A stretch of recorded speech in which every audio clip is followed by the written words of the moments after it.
Fala galera, no vídeo de hoje eu quero demonstrar a você aonde você vai posicionar o seu equipamento WAF, ou Web Application Firewall, dentro da sua infraestrutura de segurança. Então fica comigo até o final que o vídeo de hoje tá muito da hora. Bora lá?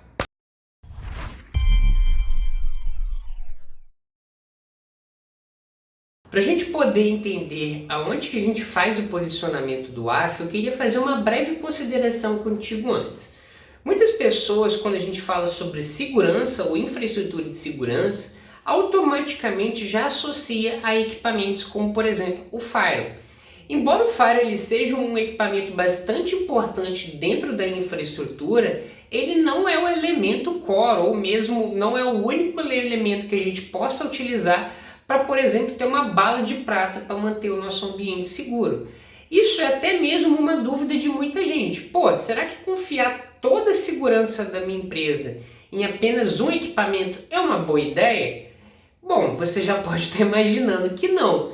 Então, embora o firewall ele seja crucial também para a nossa segurança, ele não é a bala de prata para a gente manter o nosso ambiente seguro.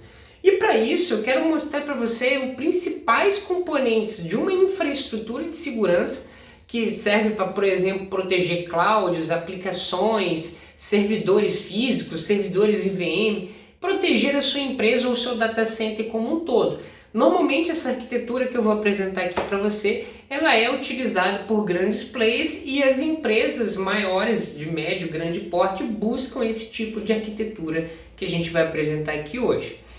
Esse tipo de arquitetura aqui, se você quiser saber um pouquinho mais sobre ela, eu li até num artigo da F5, onde eu vou deixar aqui no card. Ele é um artigo um pouquinho antigo, a gente vai fazer uma breve derivação dele aqui, acho que ele é de 2017, porém a arquitetura que ele apresenta lá é exatamente essa que a gente vai mostrar aqui hoje. E quais são os principais elementos então dessa arquitetura?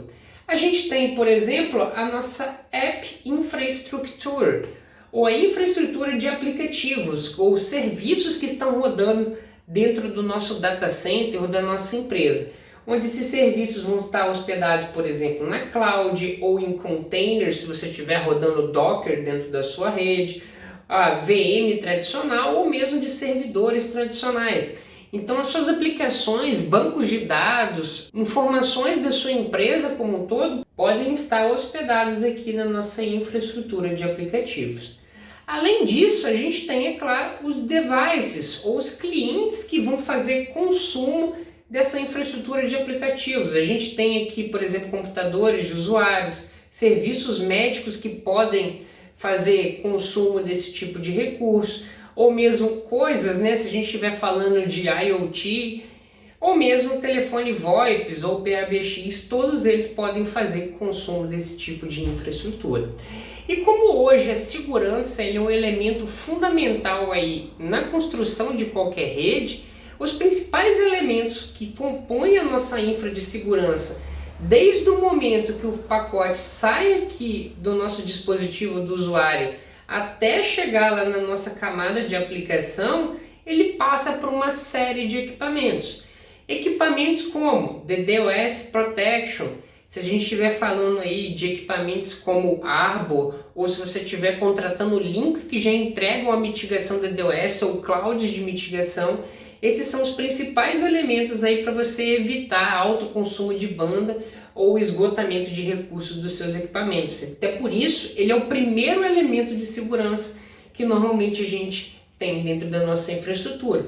Se esse camarada aqui fosse um data center, por exemplo, a gente poderia contratar a Sage Networks, é uma cloud de mitigação. Eu particularmente até recomendo, até porque eu já utilizei o serviço cara e realmente é muito bom. A gente tem outros players aí como a Silverline da própria F5, que é sem condição, que é um serviço, dizem que é muito caro, mas realmente é muito bom. E outros players que você pode encontrar aí no mercado. Além disso, o nosso próximo elemento da infraestrutura é o nosso bom e velho firewall, onde esse firewall ele pode ser um Next Generation Firewall, nada impede disso, porém você pode utilizar firewalls mais convencionais, até porque você tem outros elementos de segurança aí na sua rede que podem auxiliar o seu firewall a não ter a necessidade de você rodar recursos mais avançados de segurança. Além disso, a gente tem também equipamentos como IPS e IDS. Você pode ver que o IDS está logo aqui conectado no nosso Firewall como um TAP, né? Então, no momento que o Firewall trafega o pacote lá para o IPS, ele pega uma cópia desse pacote e joga lá para o IDS para fazer toda a análise de visibilidade da sua rede.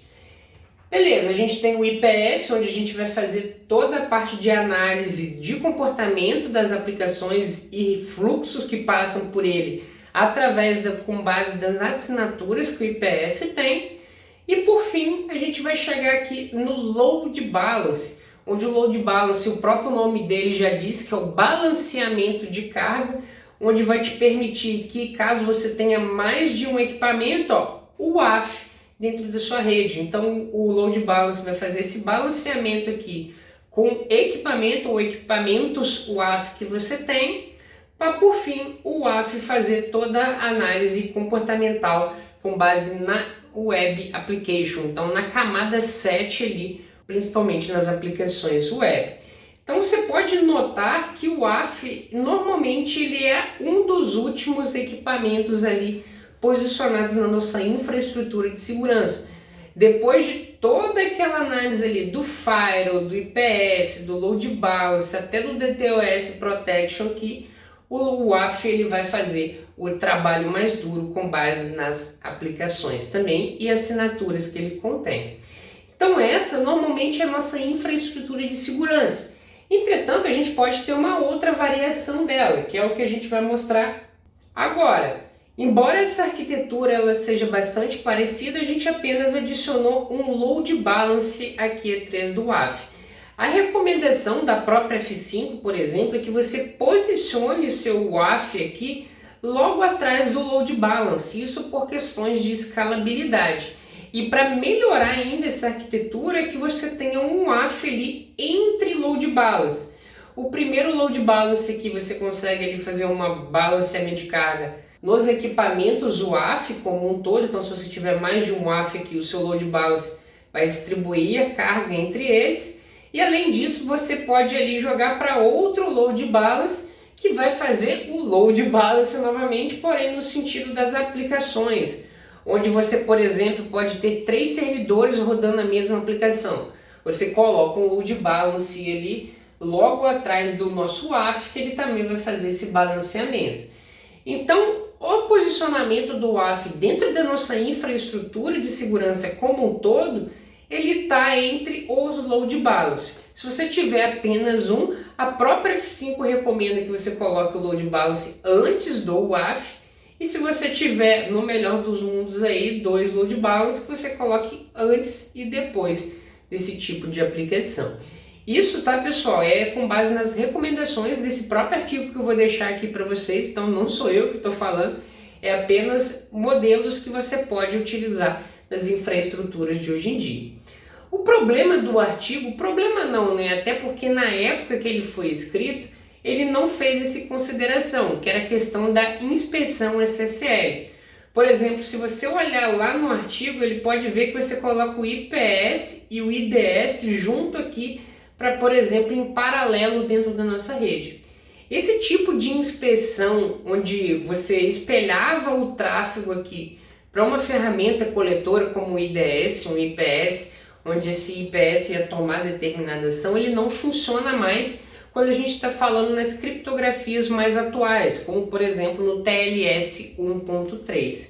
Então até por isso eu coloquei essa arquitetura aqui com IPS em linha, porque tanto o IPS, quanto o Firewall, quanto o Load Balance, quanto o WAF aqui, todos esses equipamentos eles fazem uso do que a gente chama de SSL Inspection ou SSL Decryption. Cada fabricante tem a sua forma de falar sobre a inspeção SSL. Se você reparar, todos esses equipamentos dessa infraestrutura são normalmente equipamentos que fazem esse tipo de tecnologia ou esse tipo de inspeção, que é a inspeção SSL. Entretanto, isso é utilizado porque, graças ao TLS 1.3, toda a comunicação ela é feita de ponta a ponta e a gente precisa de fazer uma inspeção, ou seja, decriptografar essa comunicação de modo que a gente consiga aplicar aqui as inspeções de IPS, load balance, WAF, etc.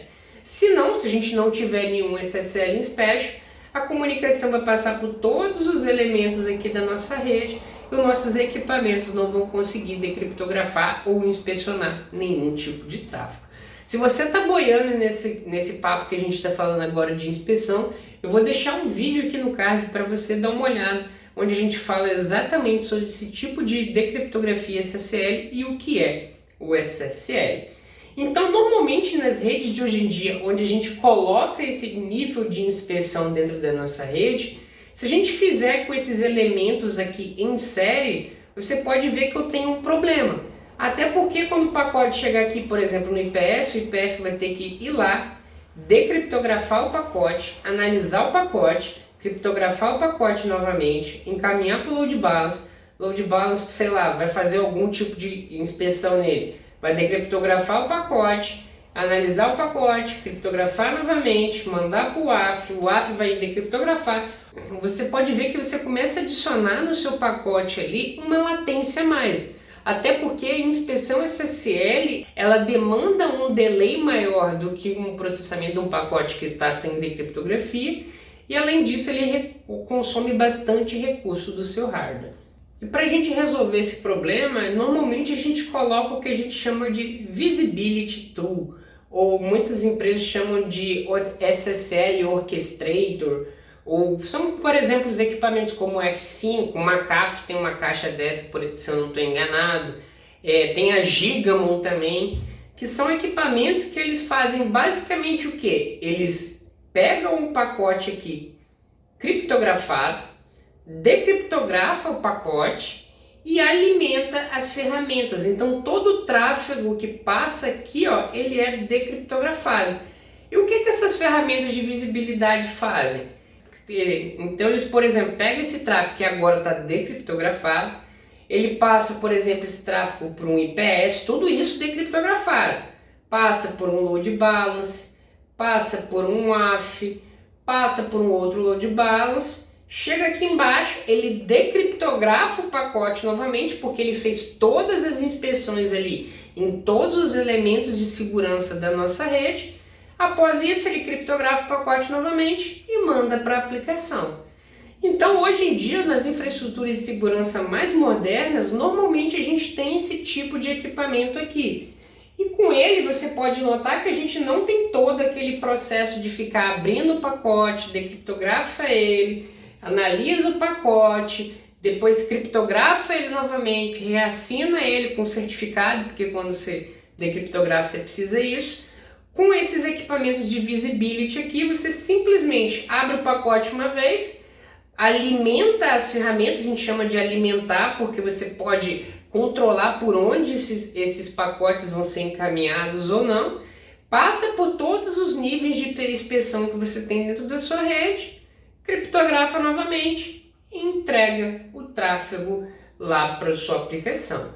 E assim como a gente estava falando antes, você pode ver que ó, o WAF ainda continua entre dois load balance ou entre load balance, aí, como você precisar falar. Porque isso consegue fornecer para você uma questão de escalabilidade muito maior dentro do seu ambiente e também como recomenda até os fabricantes de você fazer isso. Então galera, esse foi o vídeo que a gente demonstrou aqui como que você pode posicionar o seu equipamento WAF dentro da sua infraestrutura de segurança. E cara, se você gostou desse conteúdo aqui que a gente passou, já vai deixando aqui o seu like, se inscreve no canal e também não se esquece de marcar o sininho para você receber notificação toda vez que a gente lançar vídeo novo aqui para você. Porque pô, vocês estão vendo que conteúdos como esses são bastante riquíssimos e pode te ajudar bastante no desenvolvimento do seu projeto, de onde você pensar aonde você vai posicionar o seu WAF. No mais, eu espero que esse vídeo tenha sido informativo para você e muito obrigado por assistir. É nóis!